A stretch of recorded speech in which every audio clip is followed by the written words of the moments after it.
Boa noite. Boa noite.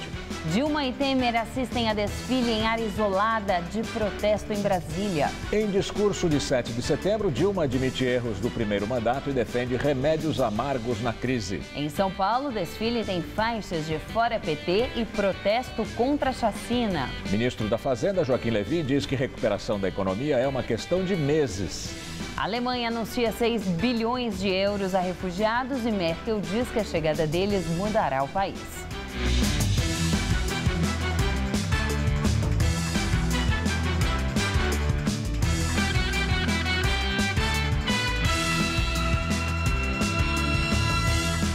Em Brasília, a presidente Dilma Rousseff e o vice Michel Temer participaram do desfile de 7 de setembro e enfrentaram protestos.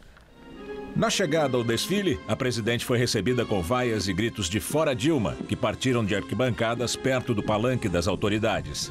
Dilma estava no Rolls Royce oficial, usando a faixa presidencial verde e amarela. Ela e o vice-presidente Michel Temer assistiram aos desfiles numa área isolada.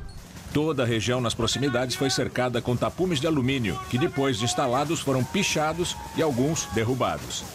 Em frente à Biblioteca Nacional, militantes do Movimento Brasil encheram bonecos infláveis do ex-presidente Lula com roupa de presidiário e da presidente Dilma com nariz de Pinóquio. Cerca de 900 miniaturas do boneco do ex-presidente foram vendidas, cada uma a R$10. Integrantes do Movimento por Moradia fizeram barricadas incendiando pneus na via de acesso à esplanada dos ministérios. Esse protesto reuniu cerca de 100 pessoas que estão acampadas no setor comercial em Brasília há meses, reivindicando casas populares. Também teve manifestação a favor do governo. Cerca de 200 pessoas levaram bandeiras vermelhas em defesa do PT e da presidente Dilma. Em discurso, Dilma admite erros do primeiro mandato e defende remédios amargos na crise. Para evitar protestos, Dilma não fez o tradicional pronunciamento no feriado de 7 de setembro na televisão. Ela preferiu usar as redes sociais do governo. Na mensagem, a presidente admitiu que políticas adotadas em seu primeiro mandato contribuíram para as dificuldades atuais, mas disse que seu objetivo era preservar empregos e investimentos. Se cometemos erros e isso é possível, vamos superá-los e seguir em frente. As dificuldades e os desafios resultam de um longo período em que o governo entendeu que deveria gastar o que fosse preciso para garantir o emprego e a renda do trabalhador, a continuidade dos investimentos e dos programas sociais. Dilma também atribuiu parte dos problemas à crise internacional. Nossos problemas também vieram lá de fora e ninguém que seja honesto pode negar isso. Está visível que a situação em muitas partes do mundo voltou a se agravar, atingindo agora os países emergentes. Dilma defendeu as medidas adotadas pelo governo, que incluíram cortes de despesas e aumento das taxas de juros, como necessárias para conter a inflação e recuperar a economia. Quero dizer a vocês, alguns remédios para essa situação, é verdade, são amargos, mas são indispensáveis. As medidas que estamos adotando são necessárias para botar a casa em ordem. No final, a presidente defendeu ainda o esforço de todos para superar a crise. Devemos, nessa hora, estar acima das diferenças menores, colocando em segundo plano os interesses individuais ou partidários. Aqui em São Paulo, o desfile teve faixas de Fora PT e protesto contra a chacina. O governador Geraldo Alckmin cobrou reformas econômica e política. Mesmo com um barrigão de 9 meses, essa mulher trouxe o filho e o sobrinho para o desfile. Para trazer as crianças que nunca viram o desfile para poder presenciar e participar. Ele vai esperar? Ah, vai ter que esperar. Muitas famílias fizeram o mesmo nesta manhã de feriado. O público lotou as arquibancadas, que tem capacidade para 20 mil pessoas. É um dia muito especial e uma coisa que muito brasileiro acaba deixando passando batido. Prefere viajar do que vir, às vezes, curtir um passeio como esse. A Polícia Militar fez revistas, mas não evitou a entrada de faixas de protesto, como esta que perguntava onde estão os assassinos da chacina de Osasco, fazendo referência à morte de 19 pessoas em agosto. As investigações apontam para a participação de policiais e guardas civis. Manifestantes também seguravam balões com a figura do ex-presidente Lula com roupa de presidiário. Houve gritos de Fora PT e pedidos de intervenção militar. 8.000 pessoas, entre civis e militares, desfilaram aqui no AMB. Foram cerca de 2 horas de apresentações. O governador Geraldo Alckmin passou a tropa em revista. Veteranos de guerra, associações de deficientes, fanfarras de escolas estaduais passaram pela avenida. Um grupo da maçonaria trouxe uma faixa pedindo mudanças políticas. As tropas militares entraram embaixo de chuva. Exército, Marinha e Aeronáutica. A Polícia Militar de São Paulo e a Guarda Civil Metropolitana também participaram da parada. No final, passaram as viaturas.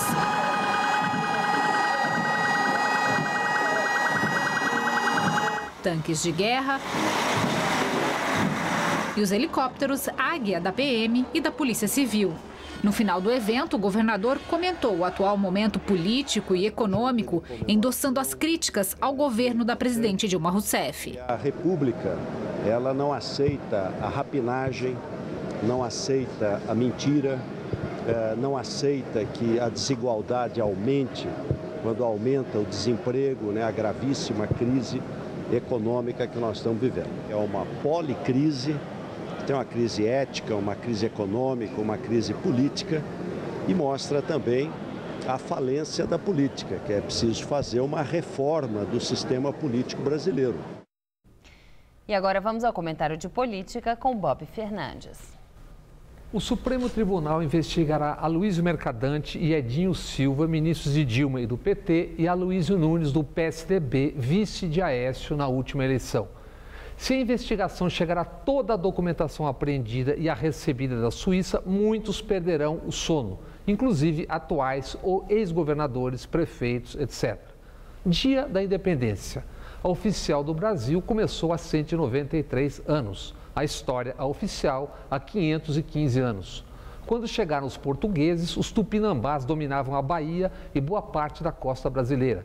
Eles haviam derrotado os tupinaés, que haviam vencido os tapuias. Nas últimas semanas, um índio foi assassinado e fazendeiros encurralaram índios que lutam por demarcação e ocuparam terras pelo Mato Grosso do Sul. Nesse mesmo Mato Grosso, na região de Dourados, cada vez mais confinados, sufocados, mais de 1.100 jovens índios se suicidaram desde os anos 80. No descobrimento, os índios do Brasil eram 5 milhões. Há 50 anos eram 100 mil, agora são 900 mil. Como tantas das nações, o Brasil se fez em meio a uma cultura de violência e extermínio, que avança, aponta o novo relatório da Anistia Internacional. A polícia do Brasil é a que mais mata no mundo.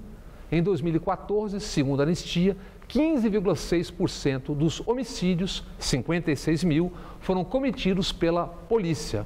No Rio, a Anistia detectou, entre 2010 e 2013, 99,5% dos assassinados eram homens, 79% negros e 3 entre 4 tinham entre 15 e 29 anos e das periferias. E nas manchetes, há uma década, corrupção. Ladrões de ontem e de sempre, em busca do amanhã, apontam dedos para ladrões do hoje. Duelo hipócrita sobre quem roubou mais. Debate imoral sobre a imoralidade enquanto se deixa de lado essa terrível matança. Simbolizada na foto da trágica morte do menino Alan Kurdi, justa a comoção viral com a diáspora rumo à Europa rica, mas brutal, simbólica a indiferença diante do genocídio no Brasil, porque essa carnificina se dá no Brasil NPPI, negro, pobre, periférico, índio. Boa noite. Depois de ser citado na delação premiada do empreiteiro Ricardo Pessoa, considerado o líder do cartel que atuava na Petrobras, o ministro da Comunicação Social, Edinho Silva, disse que não vai sair do governo. Ele foi tesoureiro da campanha de Dilma no ano passado. Com base em depoimentos do empreiteiro Ricardo Pessoa, o Supremo Tribunal Federal autorizou a abertura de inquéritos sobre Edinho, o ministro da Casa Civil, Aloysio Mercadante, e também o senador Aloysio Nunes Ferreira, do PSDB de São Paulo. Edinho disse estar tranquilo com o avanço da investigação. Mais do que palavras, eu tenho uma história de vida enquanto homem público que fala mais alto que uma frase ou outra utilizada num processo de delação. Então a presidenta tem plena confiança em mim, porque ela me conhece, ela conhece a minha história. O ministro afirmou ainda que, como tesoureiro, seguiu as orientações de Dilma. Ou seja, eu fiz fiz diálogo com o empresariado, eu conversei com o empresariado brasileiro, seguindo a legislação, seguindo os princípios éticos, os princípios morais, e tenho plena confiança que todas as dúvidas serão esclarecidas e vai prevalecer a verdade. Mercadante e o tucano Aloysio Nunes Ferreira negam as acusações. E agora o comentário de Josias de Souza, direto de Brasília. O Palácio do Planalto celebrou o 7 de setembro, o Dia da Pátria, meio tonto. No final de semana vieram à luz novidades que abalaram a sede do poder. O ministro Teori Zavascki, relator da Operação Lava Jato no Supremo Tribunal Federal, autorizou a abertura de inquéritos com base na delação premiada do empresário Ricardo Pessoa, que era o coordenador do cartel de empreiteiras que assaltou a Petrobras. Teori Zavascki autorizou que sejam vasculhadas as campanhas presidenciais do PT, Lula 2006 e Dilma Rousseff 2010 e 2014. Parte das investigações será feita em Curitiba, aos cuidados do juiz Sérgio Moro, e outra parte em Brasília, porque o tesoureiro da campanha de Dilma no ano passado, hoje é ministro de Estado e dá expediente no Palácio do Planalto. Ele só pode ser processado no STF. Teori Zavascki autorizou a abertura de inquéritos também contra um senador tucano, Aloysio Nunes Ferreira, e contra o mais influente ministro do PT, Aloysio Mercadante, da Casa Civil. O delator Ricardo Pessoa diz ter repassado dinheiro a ambos, para as campanhas de ambos em 2010. Na época do escândalo do Mensalão, o PT criou uma ficção. O partido disse que tudo não passou de Caixa 2 eleitoral. Essa versão não colou e a cúpula do PT foi parar na cadeia. Agora, com o Petrolão, o PT criou uma segunda ficção. O partido diz que a verba que vem de propina da Petrobras, na verdade, é doação legal, porque foi tudo declarado à Justiça Eleitoral. O depoimento do delator Ricardo Pessoa arranca o PT desta sua segunda ficção.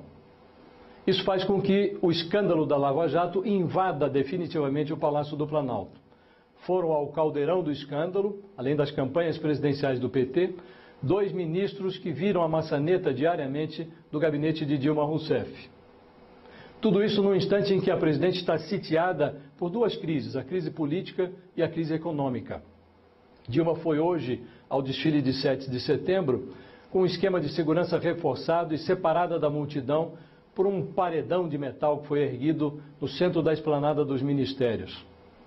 Dilma fugiu do tradicional discurso em rede nacional de rádio e televisão. A presidente está com pânico de panelaços. Refugiada na internet, ela divulgou nas redes sociais um vídeo. A certa altura, nesse vídeo, Dilma diz: se nós cometemos erros, e isso é possível, nós vamos superá-los e seguir adiante. Quer dizer, para Dilma Rousseff, o erro continua sendo apenas uma vaga possibilidade.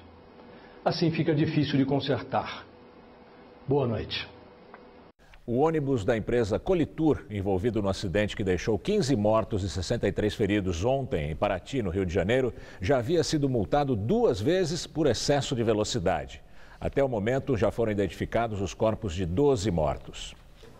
O veículo seguia do centro de Paraty para Trindade, a cerca de 32 quilômetros, quando tombou no acostamento do trecho conhecido como Morro Deus Me Livre, chamado assim por ser uma estrada perigosa. O motorista teria perdido o controle por causa de uma falha no freio e caiu em uma ribanceira de cerca de 50 metros. Segundo a polícia de Angra dos Reis, o ônibus da empresa Qualitur tinha capacidade para 45 passageiros, mas transportava 82 no momento do acidente, quase o dobro do permitido. Boa parte das pessoas viajava em pé. Em nota, a empresa dona do ônibus diz lamentar o acidente e que irá investigar o caso. O ministro da Fazenda, Joaquim Levy, afirmou nesta segunda-feira que a recuperação da economia brasileira é uma questão de meses. Ele manifestou confiança em relação à retomada econômica do Brasil a um grupo de empresários e investidores em Madrid, na Espanha. Sobre os ajustes que vêm sendo adotados, o ministro destacou que o objetivo do governo é, junto com a responsabilidade fiscal, consolidar os avanços sociais obtidos nos últimos anos. E com a crise, o brasileiro corre atrás de preços baixos. Por isso, o mercado de outlets se mantém aquecido em São Paulo. A viagem a São Paulo era para um congresso, mas foi só dar uma passadinha por este outlet que a Bárbara e a Brenda vão voltar para Belém do Pará de guarda-roupa novo. Calça, blusa, comprei sapatos, os sapatos aqui estão tão bonitos. O que tem achado dos preços? Tão ótimos comparados com os preços que eu vejo no shopping normalmente, e são muito bons. Desconto de quanto assim você tem? 70, 50, descontos mesmo. O Henrique finalmente achou o uniforme oficial do time para o filho de 2 anos. Uniforme completo, é camiseta, calção e meia, né? E ele vai gostar, com certeza. Pagou quanto, Henrique? Na faixa aí de R$90, né? Por ser um uniforme oficial, né? Tanto a meia, o calção e a camiseta, acho que foi um bom preço, foi um bom negócio.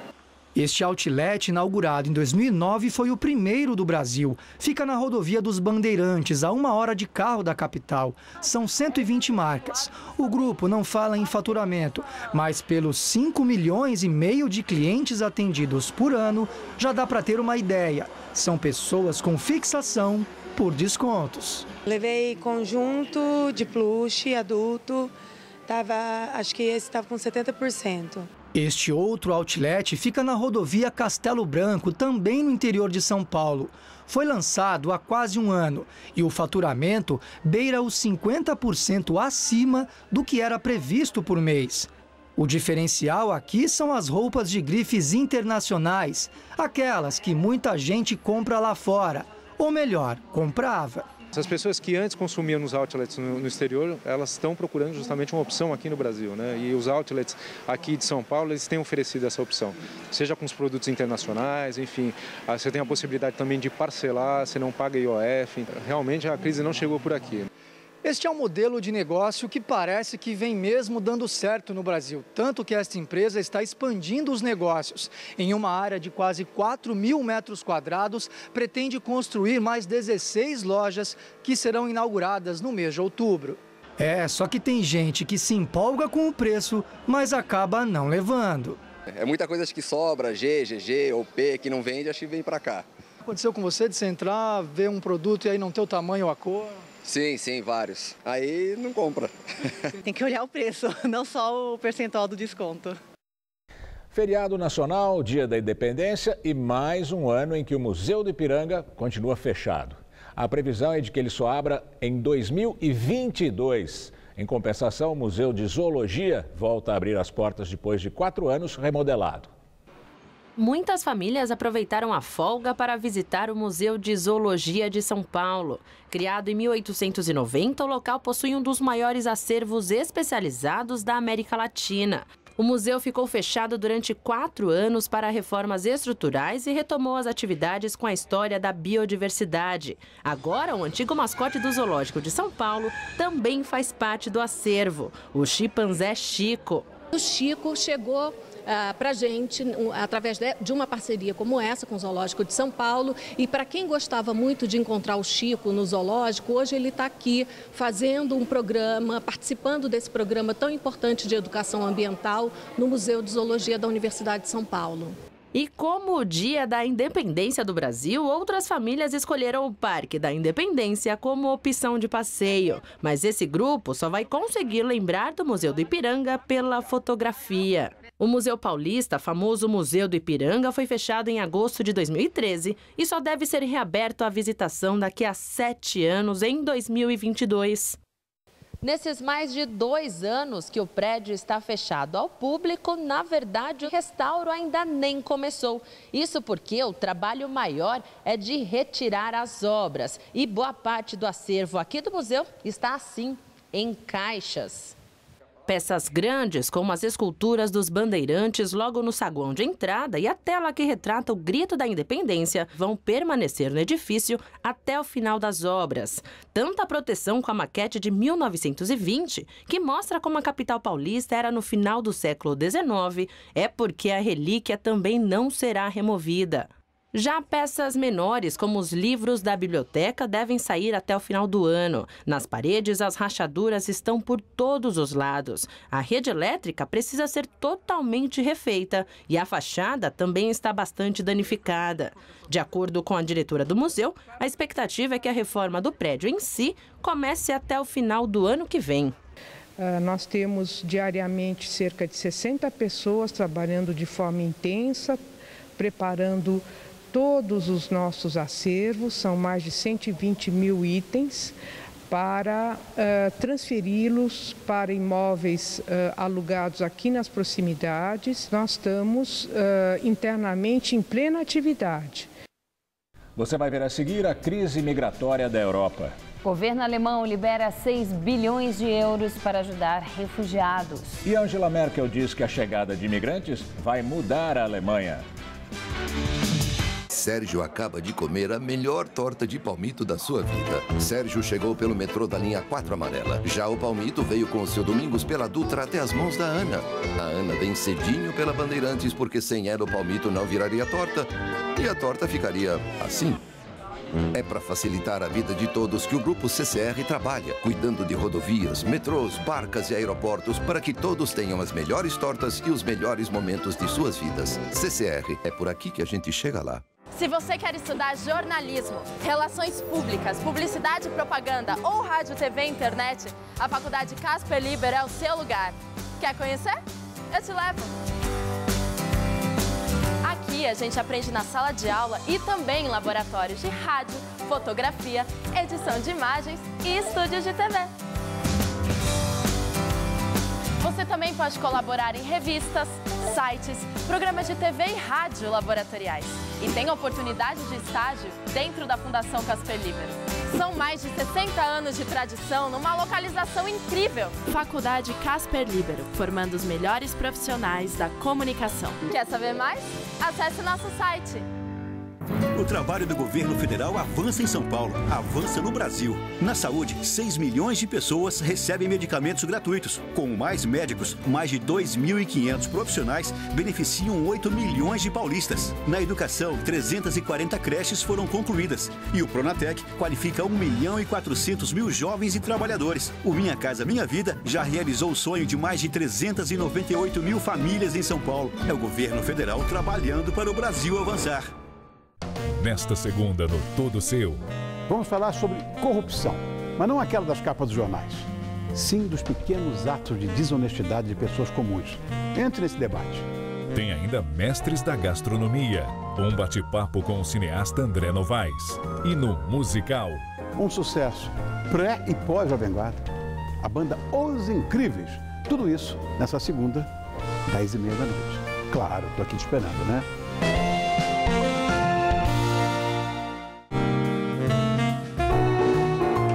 Oferecimento Bombril, os produtos que brilham como toda mulher.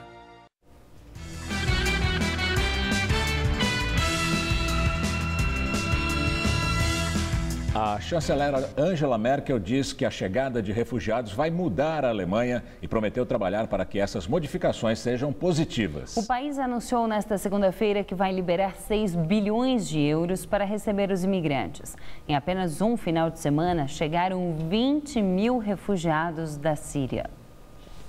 Além do governo alemão, a França e o Reino Unido anunciaram hoje planos para receberem juntos mais de 44 mil dos 120 mil refugiados que a União Europeia pretende realocar no continente.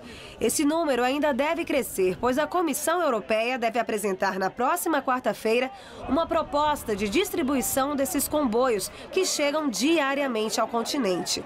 Na Hungria, a principal porta de entrada dos imigrantes vindos do Oriente ao continente europeu, milhares permanecem acampados e as tensões com a polícia continuam.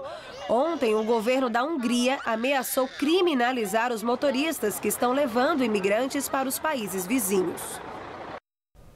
Hoje, o Centro de Tradições Nordestinas abriu as portas para receber o Rolezinho da Cidadania. O evento tem como objetivo oferecer uma opção de lazer para os jovens. Para comer, o de sempre. Carne só com macaxeira, né? Baião de 2 com rabada. Muito bom. Mas no palco, música bem diferente do forró habitual.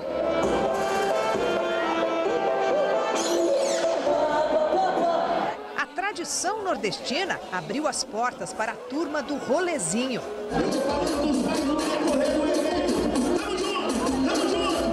No fim de de 2013, a multidão de jovens assustou lojistas e clientes de shoppings de São Paulo. Até que a prefeitura começou a organizar os rolezinhos junto com os jovens, com encontros em parques e praças. A festa de hoje é para marcar a retomada dos encontros que já não aconteciam havia 3 meses. Não por falta de público, dizem os jovens, mas por causa de mudanças na secretaria que apoia a festa. No encontro de hoje, juntar forró com funk foi também um jeito de mostrar que o caminho é a convivência, a tolerância entre os diferentes. O nordestino sofre muito preconceito. O rolezinho e o funk sofreu muito preconceito. O importante é isso, é a união dos povos, a união dos grupos, a união dos jovens, os jovens mostrar que eles vieram para mostrar o seu poder que eles têm, a força que eles têm, então hoje eles estão conhecendo. Mas tem gente que não gostou muito. Tocar funk é algo que não combina com esse ambiente. Eu que sou nordestino, que sou paraibano, para mim tem que ser forró. Mistura um pouco nordestino, funk, mas hoje em dia todo mundo é igual. Acho legal, acho bacana.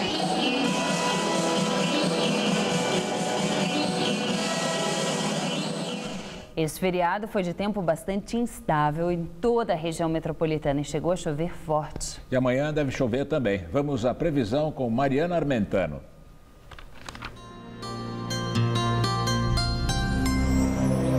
Uma massa de ar seco polar começa a avançar pelo sul do Brasil nesta terça-feira. Esse ar seco, em choque com o ar quente e úmido que vem do norte do país, faz com que muitas nuvens carregadas se espalhem, provocando chuvas de até forte intensidade em boa parte da região sul e do sudeste do Brasil. Nessa parte mais escura aqui do mapa, a gente vê onde estarão concentrados os maiores volumes de chuva, entre o oeste catarinense, oeste paulista e o sul do Mato Grosso do Sul. Tempo firme mesmo, sem nada de chuva, só no centro-sul gaúcho e entre o Espírito Santo e o Amapá, pegando todo o interior do Nordeste. A máxima vai aos 26 graus amanhã em Florianópolis, 32 no Rio de Janeiro e 38 graus em Cuiabá. Aqui em São Paulo, o tempo fica mais fechado, com possibilidade de pancadas fortes de chuva no sul e na faixa oeste, onde a máxima chega aos 27 graus em Presidente Prudente e aos 28 em Presidente Bernardes. Nas outras regiões do estado, incluindo a faixa leste, o dia será de sol entre muitas nuvens, intercalado com períodos de chuva. Em Santos, máxima amanhã de 23 graus e aqui na capital, mínima de 15 e máxima também de 23 graus. 10 do Jornal da Gazeta termina aqui. Boa noite. Fique agora com Rony Fon no Todo Seu. Boa noite.